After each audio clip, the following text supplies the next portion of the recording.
Pernah kepikiran nggak sih gimana wujudnya iman yang benar-benar nggak minta imbalan apa-apa? Jadi bukan iman yang tujuannya buat cari nyaman atau keuntungan pribadi, tapi iman yang murni menyala karena cinta. Nah, kali ini kita bakal bedah sebuah kisah nyata yang luar biasa banget yang mungkin bisa mengubah cara kita memandang arti pengabdian. Oke, kita mulai dari pertanyaan ini. Coba deh, kita renungin bareng-bareng sejenak. Iman yang tulus tanpa pamrih itu kayak gimana sih bentuknya? Dalam kehidupan sehari-hari, wujudnya seperti apa? Nah, pertanyaan inilah yang akan jadi pemandu kita sepanjang pembahasan kali ini. Dan jawaban buat pertanyaan tadi kayaknya bisa kita temuin dari kisah hidup seorang pria bernama Nikolaus Zinzendorf. Mungkin namanya agak asing ya di telinga kita, tapi percaya deh, kisah hidupnya ini adalah salah satu contoh paling nyata dari iman tanpa pamrih yang lagi kita omongin. Biar kita ngerti betapa radikalnya hidup Zinzendorf, kita perlu lihat dulu latar belakangnya. Coba bayangin, dia ini lahir sebagai seorang Count, bangsawan Eropa. Kekayaan, pesta, pengaruh politik, semuanya itu udah ada di depan mata dia. Jalan hidup yang super nyaman dan mewah itu udah terbentang mulus gitu aja. Tapi di tengah semua kemewahan yang udah disiapin buat dia, ada satu momen, satu titik balik yang mengubah segalanya. Momen ini dipicu oleh satu pertanyaan yang begitu dalam. Sampai-sampai benar-benar mengguncang jiwanya dan menentukan arah sisa hidupnya. Dan inilah pertanyaan itu. Jadi ceritanya, waktu itu dia lagi ngeliat sebuah lukisan tentang penderitaan Kristus. Di bawah lukisan itu, ada tulisan yang seolah-olah ngomong langsung ke hatinya, "Aku telah melakukan ini untukmu, apa yang telah engkau lakukan untukku?" Pertanyaan simpel ini jadi kompas buat seluruh sisa hidupnya. Respon dia terhadap pertanyaan itu, wah, luar biasa. Sejak saat itu hidupnya bukan lagi tentang ambisi pribadi atau membangun warisan buat namanya sendiri. Semua yang dia lakukan, semuanya adalah jawaban atas pertanyaan tadi. Jawaban yang lahir murni dari kasih. Nah, ayat ini kayaknya pas banget buat ngegambarin seluruh hidup Zinzendorf. Penggeraknya itu bukan lagi rasa kewajiban atau takut hukuman, tapi sebuah kasih yang begitu besar sampai seolah-olah menguasai dirinya. Inilah mesin penggerak di balik semua tindakannya yang super radikal.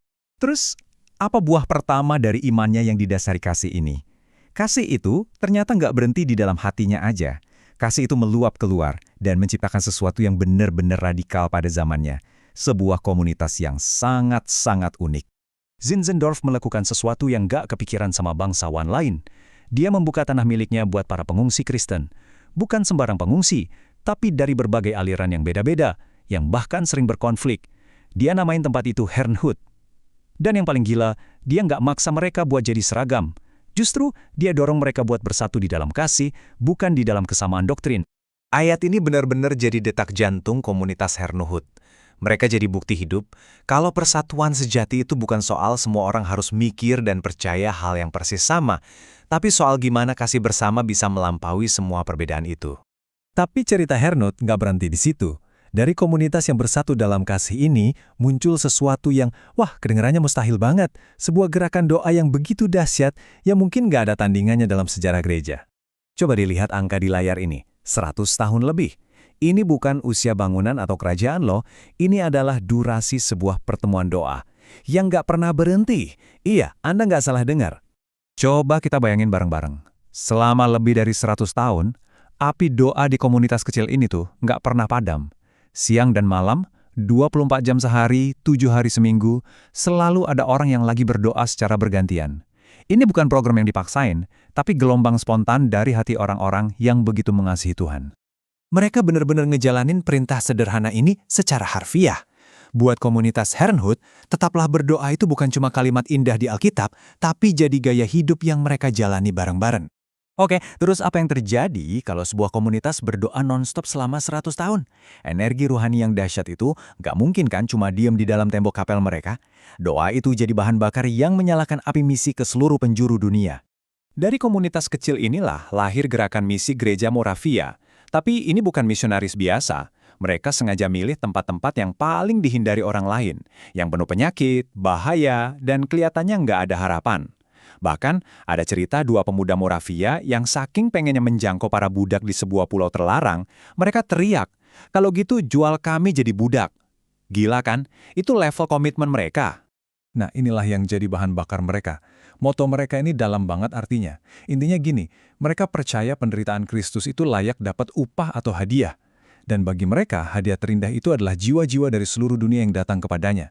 Cuman itu tujuan mereka. Fokusnya luar biasa. Kisah Zinzendorf dan komunitas Herrnhut ini kan emang luar biasa ya, tapi itu kan kejadiannya ratusan tahun yang lalu. Jadi, apa artinya semua ini buat kita sekarang? Apa yang bisa kita ambil dari cerita mereka buat kehidupan kita hari ini? Mungkin kisah Zinzendorf ini nantang kita buat ngeliat lagi. Apa sih yang sebenarnya kita anggap penting dalam kehidupan rohani kita? Sering banget kan kita kejebak ngukur hal-hal yang kelihatan dari luar. Seberapa besar komunitas kita, seberapa keren program kita. Tapi Zinzendorf ngingetin kita, pertanyaan yang paling penting itu sebenarnya pertanyaan yang ke dalam. Seberapa dalam kasih kita? Jadi, inilah inti pelajarannya. Iman yang sejati, iman yang punya dampak, itu bukan soal ngejar status atau hidup enak. Iman sejati itu tentang sebuah hubungan, sebuah kasih yang membakar hati, yang kemudian melahirkan ketaatan yang setia, nggak peduli apapun harganya. Pada akhirnya, setelah semua kisah heroik dan pengorbanan yang luar biasa tadi, semuanya balik lagi ke satu pertanyaan. Pertanyaan yang sama yang dulu ditanyain ke Petrus, dan sekarang lewat kisah Zinzendorf, gaungnya sampai ke kita semua. Apakah engkau mengasihi aku? Jawaban kita atas pertanyaan inilah yang akan menentukan segalanya.